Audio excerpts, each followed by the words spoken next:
말씀으로 함께 우리 주님의 뜻을 함께 나누겠습니다.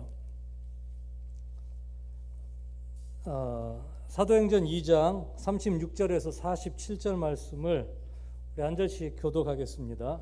제가 먼저 읽습니다. 그런즉 이스라엘 온 집은 확실히 알지니 너희가 십자가에 못 박으니 예수를 하나님이 주와 그리스도가 되게 하셨느니라 하니라.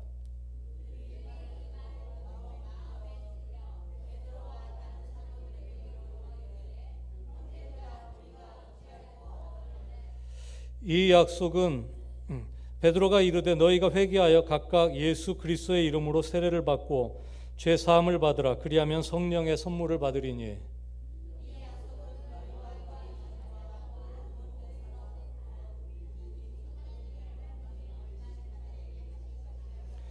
또 여러 말로 확증하며 권하여 이르되 너희가 이 패역한 세대에서 구원을 받으라 하니.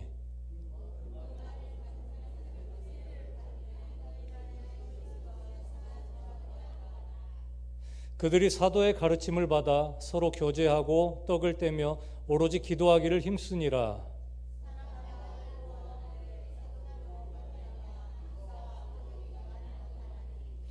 믿는 사람이 다 함께 있어 모든 물건을 서로 통용하고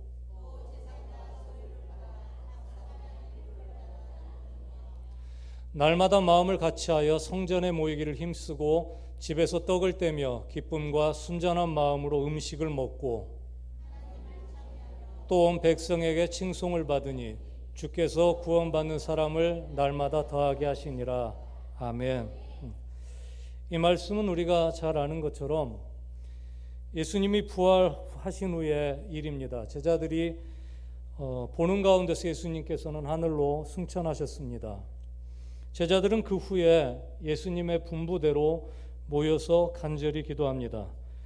여러 날을 기도하는 중에 갑자기 성령께서 임하셔서 제자들이 성령을 받게 됩니다. 성령을 받은 제자들은 각 나라의 언어, 외국어로 방언을 합니다. 이것은 구약에서부터 많은 선지자들을 통해 이미 예언되었고 예수님도 여러 번 약속하신 것이었습니다. 성령의 이 첫 방언은 외국어였고 이것은 다분히 선교적인 의미를 가지고 있죠. 제자들이 기도하던 그때 예루살렘을 방문했던 각 나라에서 온 사람들이 자기 나라의 말을 듣고 깜짝 놀랍니다. 그래서 어떤 사람은 깜짝 놀라기도 하고 어떤 사람은 제자들이 술 취한 것 아니냐 이렇게 오해를 하기도 해요. 그러자 수제자인 베드로가 나서서 우리는 술 취한 것이 아니라 성령을 받았다. 그래서 이제 베드로가 아주 중요한 설교를 합니다. 예수님에 관해 증언을 하는데 그 주된 내용이 뭐냐면 너희가 예수님을 십자가에 못 박았으나 하나님이 다시 살리셔서 우리의 주와 그리스도가 되게 하셨다. 이것입니다. 그 예수를 우리의 주인이요 우리의 구원자로 하나님이 삼으셨다라는 것입니다. 이 설교가 선포될 때에 성령의 역사가 시작되어서 수많은 사람들이 이 말씀 듣고 마음에 찔림을 받습니다. 어찌할 줄 모르는 사람들에게 베드로가 이렇게 말합니다. 각각 회개하고 예수 그리스도의 이름으로 세례를 받고 죄사함을 받아서 성령을 모시라는 겁니다. 그날 그곳에 모인 사람들 중 3,000명이 회개하고 돌아와 예수님을 영접합니다. 보통 남자만 기수하니까 실제 예수님을 영접한 사람들은 수천 명이었을 거예요. 놀랍지 않습니까, 여러분? 한 번에 말씀이 선포될 때에 수천 명이 돌아왔습니다. 이렇게 성령의 시대가 시작되고 이 모인 사람들이 교회가 되고 이것이 기독교의 시작이 됩니다. 주는 그리스도시요 살아계신 하나님의 아들이라고 고백했던 이 베드로의 신앙 고백 위에 내가 내 교회를 세우리라라고 약속했던 우리 예수님의 약속이 실현되는 순간이기도 합니다. 우리는 이 교회를요 초대교회라고 부릅니다. 왜 우리는 이 교회를 1세기 교회라고 부르고 오늘 우리의 교회를 21세기 교회라고 부르지 않고 왜 그 교회를 초대교회라고 우리는 부를까요? 그 초대교회라는 단어 속에는 처음에는 무언가 가지고 있던 교회였다라는 의미가 있어요. 그러나 오늘은 없다는 거죠. 그게 뭐냐면 능력입니다. 세상을 바꾸고 새로운 삶을 살도록 바꾸는 그 변화시키는 능력입니다. 오늘 초대교회 특징을요, 우리 오늘 본문 42절부터 함께 읽으면서 같이 보도록 하겠습니다. 파란 글씨를 보면요, 42절에 그들은 사도의 가르침을 받았고 떡을 함께 떼고 오로지 기도했다고 합니다. 오늘 우리도 그렇게 어느 정도 하고 있죠. 43절에는 기사와 표적이 많이 나타났습니다. 44절 보면요, 믿는 사람이 다 함께 있으면서 모든 물건을 서로 같이 썼습니다. 모든 재산을. 그리고 그 재산을 팔아 각 사람의 필요에 따라 나눠 주었고요, 날마다 마음을 같이하여 성전에 모이기를 힘쓰고 떡을 떼고 그리고 하나님을 찬미하며 칭송을 받으니 주께서 구원받는 사람을 날마다 더하게 하시니라. 이게 초대교회의 특징입니다. 예루살렘 교회 이야기입니다. 정말 가슴 뛰는 이야기입니다. 이런 일이 다시 가능할까 싶기도 할 정도로 놀랍습니다. 초대교회는 이렇게 사도들이 전해주는 성경의 전통을 이어받아 함께 나누고 함께 예배할 뿐만 아니라 삶의 총체적인 변화로서의 회심을 강조했어요. 안디옥 교회 얘기를 한번 보겠습니다. 이 예루살렘 교회가 이렇게 아주 은혜로운 교회로 성장하는 중에 박해가 시작되고 그 박해를 피해 흩어진 그리스도인 중에 일부는 안디옥으로 가게 됩니다. 지금은 터키 맨 남부지방에 있는 지역인데요, 이 안디옥에 가서 복음을 전하자 그곳에서도 믿는 사람들이 생겨 교회가 됩니다. 그것이 안디옥 교회입니다. 그런데 그 안디옥 교회 지도자들 5명을 보면 우리 사도행전 13장 1절 말씀을 보면요, 안디옥 교회에 선지자들과 교사들이 있는데 곧 바나바와 니게르라는 시몬과 구레네 사람 루기오와 분봉왕 헤롯의 젖동생 마나엔과 및 사울이라. 잘 보시면 이 5명의 지도자들이, 바나바는 그 구브로라고 하는 섬 사람입니다. 섬 출신의 유대인이고요. 그리고 이 니게르라는 시몬, 니게르는 오늘날 우리가 말하는 니그로죠. 흑인이었을 겁니다. 그러니까 아마 노예였을 거예요. 이 시몬은 많은 사람들이 예수님의 그 십자가를 함께 졌던 사람으로 생각하기도 합니다. 아마 노예 출신이었을 걸로 예상이 되고요. 구레네 사람 루기오는, 구레네는 지금으로 따지면 북아프리카입니다. 리비아 지역. 북아프리카 출신의 헬라인입니다. 그러니까 유대말은 잘 못하는 교포 정도 되겠죠. 그리고 분봉왕 헤롯의 젖동생 마나인입니다. 이 분봉왕 헤롯이 누구냐면 세례 요한의 목을 벤 사람이에요. 그 사람의 젖동생이면 같이 자랐다는 의미예요. 그러니까 친족이든지 아주 높은 귀족이든지, 이 마나인은 굉장히 신분이 높은 사람입니다. 그리고 사울, 우리가 잘 알죠. 굉장히 많이 공부했으나 핍박자였던 사울입니다. 이 5명 모두는 출신도 인종도 신분도 모두 다릅니다. 이들이 모두 하나가 되어서 교회를 이루었던 겁니다. 얼마나 놀라운 사실입니까? 초대교회는 그랬습니다, 여러분. 이 초대교회를 지탱하는 힘이 뭐냐면 그것은 철저한 회심이었습니다. 엄격한 회심입니다. 이후에 쭉 박해가 계속되고 이 성도들은 박해를 피해서 그들만의 공동체를 이루었습니다. 이 박해 속에서 교회는 외부의 위협이 있었고 항상 이 기독교인의 정체성을 지키기 위해서 아주 절박한 상황에 놓여 있었습니다. 그래서 초대교회는 양적 성장보다는 이 예수 그리스도의 가르침과 전통을 따르는 것이 더 중요했어요. 당시에 누가 예수를 믿겠다고 그 공동체에 찾아오면 바로 환영할 수가 없었습니다. 이 사람이 첩자가 아닌지, 우리 공동체를 와해시키기 위해서 로마가 보낸 사람은 아닌지 점검을 해야 했던 거예요. 그 점검 기간이 무려 3년입니다. 몇 년이요? 3년입니다. 이 3년 동안 이 사람에게 많은 걸 요구해요. 아주 엄격한 윤리적인 기준을 적용합니다. 당신이 가서 나그네를 대접했는지, 감옥에 갇힌 사람들을 찾아가서 위로했는지, 당신의 재물을 팔아서 가난한 사람을 돕고 과부와 고아를 도왔는지, 철저하게, 그리고 그 사람이 원수를 용서했는지를 점검합니다. 이 3년의 시간 동안 진실로 이 사람이 회심했다라는 삶의 열매를 보고서야 그 사람을 공동체로 받아들인 거예요. 알렌 크라이드 박사는 이 회심을 3가지로 요약을 합니다. 3B인데요. 뭐냐면 belief, behavior, belonging. 신념과 행동과 소속으로 구분을 합니다. 그러니까 당신이 무엇을 믿느냐는 거예요. 그리고 당신의 행동에 열매가 있느냐는 겁니다. 당신의 소속은 누구냐는 거예요. 당신은 황제에게 속한 사람이냐 아니면 우리 하나님께 속한 사람이냐, 이것이 분명해야 그 사람을 회심한 사람으로 인정을 했다는 거예요. 이 엄격한 회심이 초대교회를 지탱하는 힘이었습니다. 로드니 스타크라는 종교사회학자가 쓴 책에 보면 이런 내용이 있어요. 그리스와 로마의 신들은 이 윤리적인 요구를 한 적이 없기 때문에 윤리에 대해서 처벌한 적이 없다라는 거예요. 처벌할 이유가 없다는 거예요. 누가 간음을 해도 신의 가르침에는 그것이 죄라고 내용이 없는 거예요. 그런데 유독 로마에 사는 기독교인들만은 그들만의 사회적인 윤리를 가지고 있어서 어떤 사안에 대해서 이것은 옳지 않다라고 들고는 일어선다는 거예요. 기독교인들에게만 이 사회적인 윤리가 있어서 아주 독특한 특성을 가지고 있었다는 겁니다. 그리고 기독교인들 하는 얘기가 하나님이 인류를 사랑하셨기 때문에 우리가 서로 사랑하는 것이 마땅하다라고 늘 얘기했다는 거예요.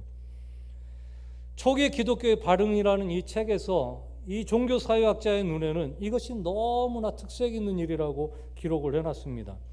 쉽게 요약하면 당시의 사람들이 이해할 수 없는 수준의 도덕성과 윤리를 따라 기독교인들은 행동했다는 것을 우리가 알 수 있어요.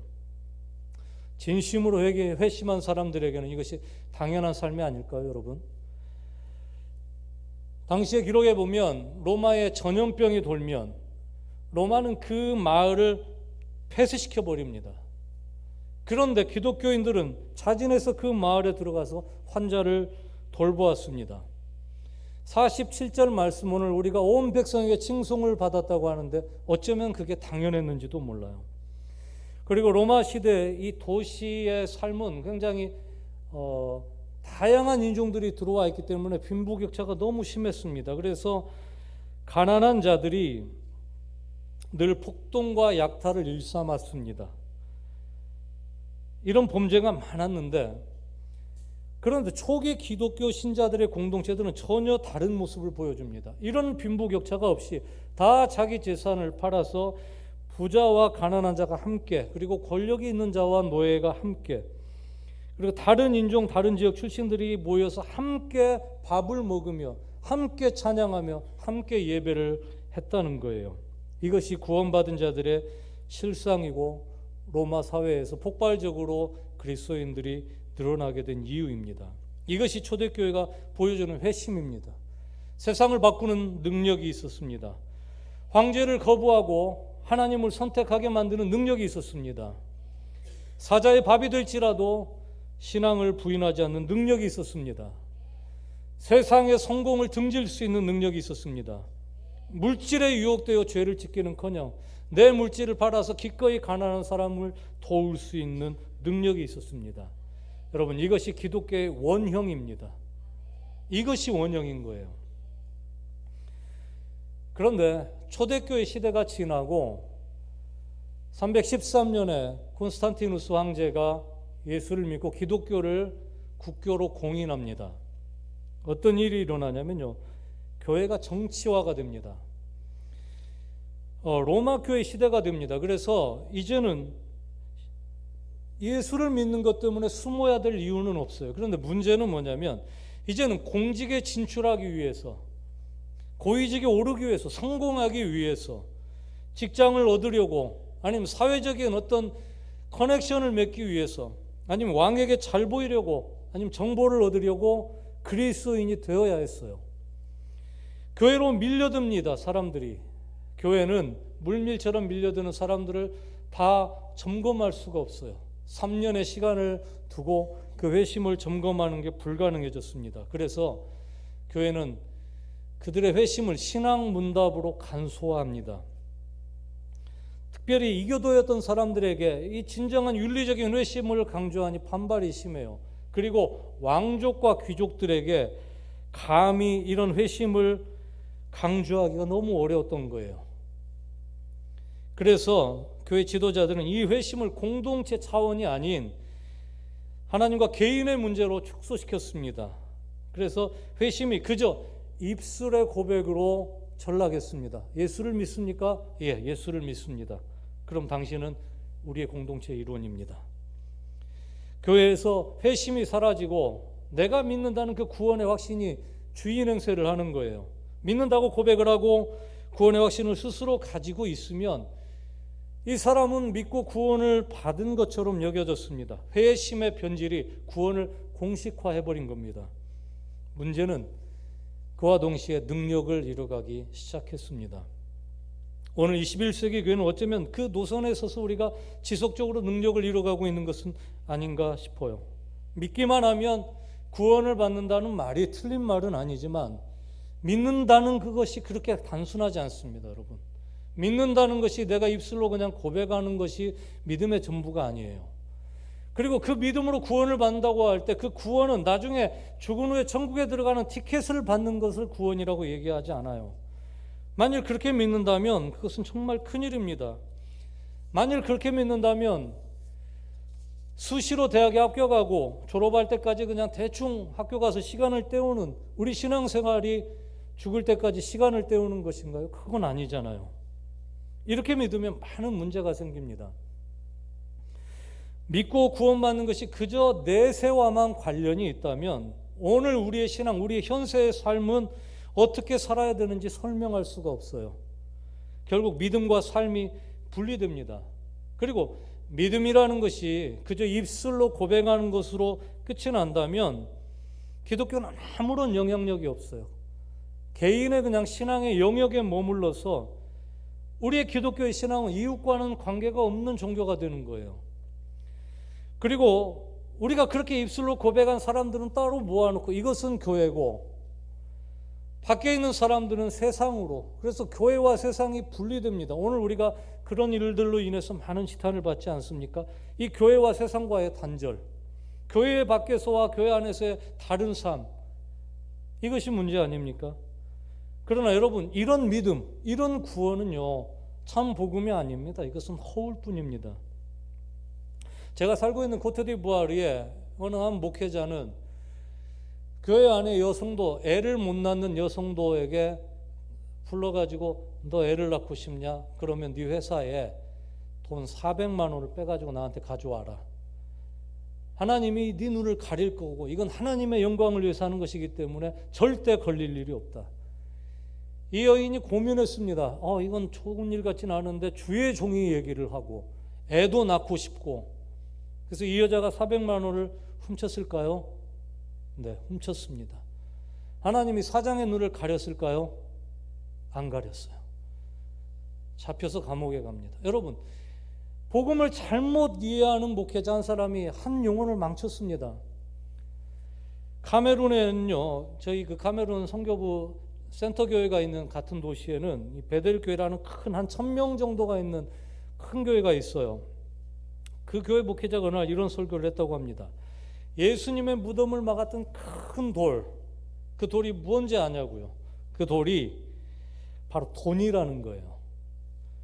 그래서 무덤 문을 막았던 큰 돌이 굴려진 것처럼 큰 돈을 헌금하면 그 돌이 굴려가서 부활의 기적을 체험한 것처럼 큰 돈을 헌금하면 그런 큰 축복을 받는다는 겁니다. 여러분, 이게 복음입니까? 이 복음과 잘못된 구원관을 가진 목회자가 1000명의 공동체를 망가뜨릴 수도 있는 거예요. 그뿐이 아닙니다. 코트디부아르에 2011년에 마지막 내전이 있었어요. 석 달간 치열하게 싸워서 수만 명이 죽었습니다. 어떤 도시에는 작은 시골 마을 800명이 한 번에 몰살을 당했어요. 그런데 그 일이 일어나기 전, 내전이 일어나기 전 대통령이 이 불안한 정세와 정치 때문에 늘 불안해하자 그 영부인이 기독교인이었습니다. 그래서 영부인이 개신교 목회자들을 초청해서 하나님의 뜻을 알고 싶어 했어요. 남편을 위해서. 그런데 모셔오는 목사들마다 이런 얘기를 하는 거예요. 주 여호와의 말씀이 내게 임하였으니 영부인은 나에게 4천만 원을 바치라 하십니다. 어떤 사람은 3천만 원, 어떤 사람은 5천만 원. 모셔오는 사람마다 그런 얘기를 하는 거예요. 처음에 몇 번은 돈을 줬어요. 그리고 실망해서 더 이상 목회자를 부르지 않았습니다. 얼마 지나지 않아서 대선이 있고 대선에서 패배한 다음에 불복해서 내전이 일어나고 쫓겨서 감옥에 가게 됩니다. 그리고 수만 명의 사람이 죽었습니다. 정확하게 복음이 전파됐다면, 그 대통령을 변화시킬 수 있는 말씀이 선포됐다면 수만 명을 살리고 한 국가를 지켰을 수도 있습니다.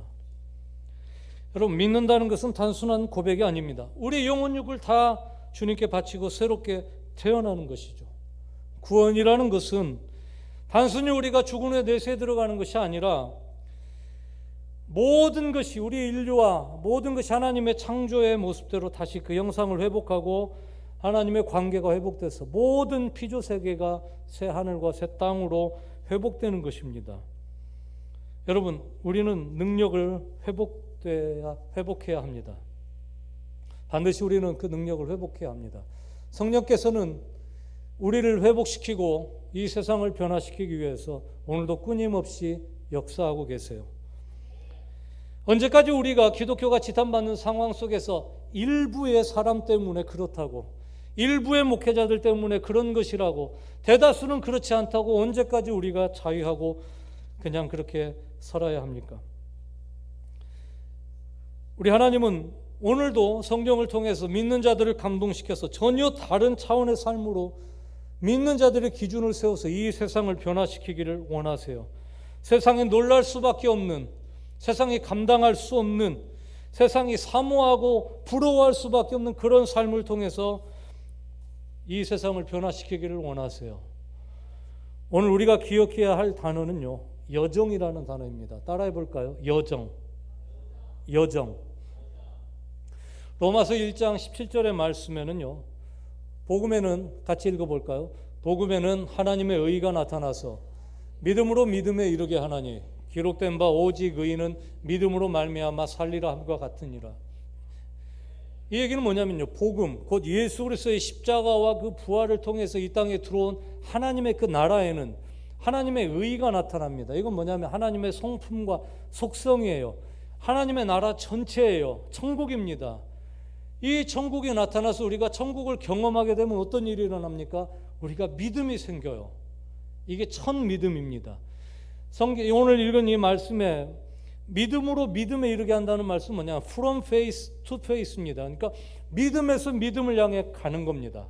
제가 이걸 짧게 설명하면, 우리가 천국, 곧 하나님의 사랑, 하나님을 만나면요, 너무 황홀하고 행복해요. 그래서 우리의 믿음이 생겨요. 첫 믿음은 그렇게 크지 않을지 모르지만 우리가 하나님을 경험하면 경험할수록 그 하나님의 사랑과 은혜가 너무 놀랍고 고마워서 이 세상의 것으로 대체할 수가 없는 거예요. 그럼 어떻게 해요? 그 다음엔 우리가 더 많은 것을 포기하는 거예요. 왜요? 하나님이 기뻐하시는 것이 너무 좋은 거예요. 하나님의 뜻대로 내 것을 포기하고 하나님의 말씀에 순종하는 것이 너무 좋은 거예요. 세상에서 찾을 수 없는 기쁨이 내가 순종할 때에, 내가 포기할 때에, 하나님의 뜻을 나를 맞출 때에 그때 느껴지거든요. 그러면 더 믿음의 길을 내가 걸어가게 됩니다. 그렇게 우리는 믿음에서 시작해서 완성된 그 믿음을 향해서 가는 거예요. 이해가 되십니까? 이해가 돼서 여러분, 이것을 우리는 여정이라고 얘기를 해요. 믿음의 여정입니다. 우리가 당신은 구원받았습니까? 라는 질문은 정확하지 않아요. 이건 구원이 끝난 질문이에요. 그럼 우리가 어떻게 물어봐야 돼요? 당신은 구원의 삶을 살고 있습니까? 라고 우리가 물어봐야 돼요. 오늘도 당신은 믿고 있습니까? 오늘도 변함없이 믿고 있습니까? 이것을 우리는 점검해야 되는 거예요. 오늘 마지막으로 우리가 진정 제대로 믿고 있는가? 우리가 구원의 삶을 걷고 있는가, 살고 있는가를 점검하기 위해서 세 가지를 짧게 소개하겠습니다. 주님을 마음에 모신 사람들은 성령께서 내주하셔서 이런 일들을 하시는 거예요. 첫 번째는 내적인 변화를 경험하게 됩니다. 제자들을 보십시오.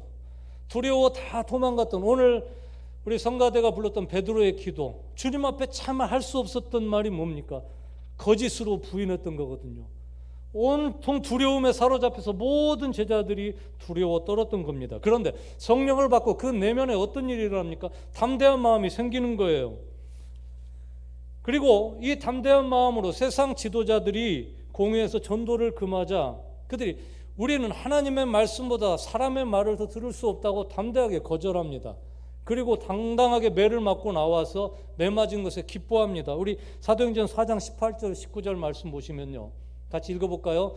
그들을 불러 경고하여 도무지 예수의 이름으로 말하지도 말고 가르치지도 말라 하니 베드로와 요한이 대답하여 이르되 하나님 앞에서 너희의 말을 듣는 것이 하나님의 말씀을 듣는 것보다 옳은가 판단하라. 담대히 이렇게 선포하고요, 매 맞고 나옵니다. 이런 담대함이 어디서 시작됐습니까? 그 내면에서 성령이 충만하자 변화가 시작되는 거예요. 놀라운 내면의 변화입니다. 두 번째는 뭡니까? 외적인 열매를 맺고 있는가를 우리가 점검해야 돼요. 내면의 변화는 반드시 외적인 열매를 맺습니다. 성령의 변화가 내게 나타나면, 내 내면이 변화되면, 성령이 나를 다스리시면 내 인생의 목적이 바뀝니다. 그리고 내 인생의 목적만 바뀌는 것이 아니라 외적으로 살아가는 방법도 바뀝니다. 당연히 그렇게 바뀝니다. 잎은 무성한데 무화과 나무에 열매가 없으면 예수님이 저주합니다. 열매 없는 무화과는 죽어 마땅한 거예요. 말라 비틀어져야 마땅한 거예요. 야고보서는 행함이 없는 믿음은 죽은 믿음이라는 거예요. 그거는 아무것도 아니라는 겁니다. 길에 버려져서 맛을 못 내는 소금은 그냥 투명한 모래예요. 여러분, 한 알의 밀이 땅에 심겨지면 그 안에 생명이 있겠죠. 그 생명이 자라면 어떻게 됩니까? 반드시 외적으로 싹이 뚫고 나옵니다. 싹이 뚫고 나와서 더 자라면 어떻게 됩니까? 땅 위로 뚫고 나옵니다.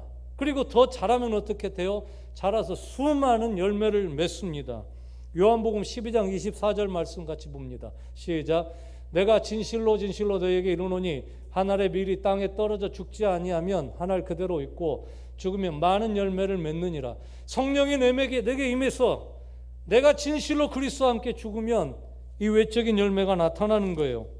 내가 죽고 그리스도의 열매가 나타나는 거죠. 갈라디아서 5장의 22절 말씀 볼까요? 시작. 오직 성령의 열매는 사랑과 희락과 화평과 오래 참음과 자비와 양선과 충성과 온유와 절제니 이 같은 것을 금지할 법이 없느니라. 할렐루야. 이것이 우리가 맺어야 될 열매입니다. 에베소서 5장 9절 말씀 볼까요? 빛의 열매는 모든 착함과 의로움과 진실함이 있느니라.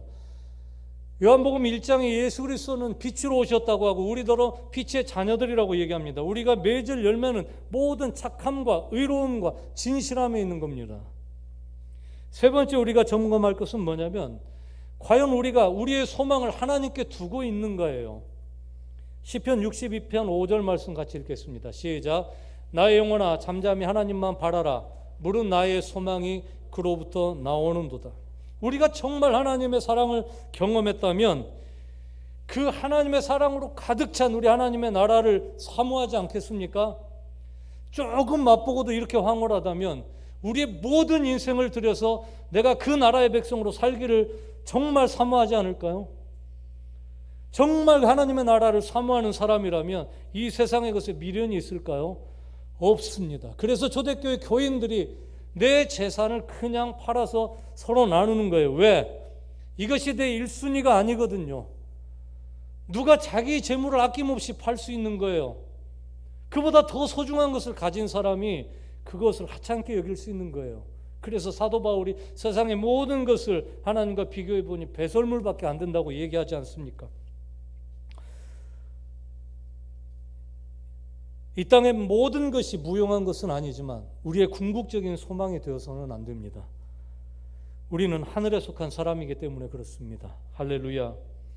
오늘 우리의 삶이 초대교인들처럼 다시 기독교의 표상이 되기를 바랍니다. 여러분의 삶이 세상을 바꾸는 능력 있는 삶이 되기를 바랍니다. 이 세상에 대해 해답을 주는 그런 능력 있는 삶이 되기를 바랍니다. 우리가 함께 점검합시다. 나에게 정말 내적인 변화가 있었는지, 감정적으로 충만했던 내적인 변화만 있고 열매는 없는지, 저주받은 무화과 같이 열매는 없는지 우리는 점검해야 됩니다. 오늘 나의 소망은 어디에 있는지, 이 땅에 있는지 아니면 하나님의 나라에 있는지 우리는 점검을 해야 합니다. 그렇다면 우리의 모든 삶은 전도의 능력이 될 것입니다. 성 프란체스코가 얘기했습니다. 항상 복음을 전파하라. 꼭 필요하면 말도 사용하라. 우리 이 시간 함께 한 목소리로 기도하겠습니다.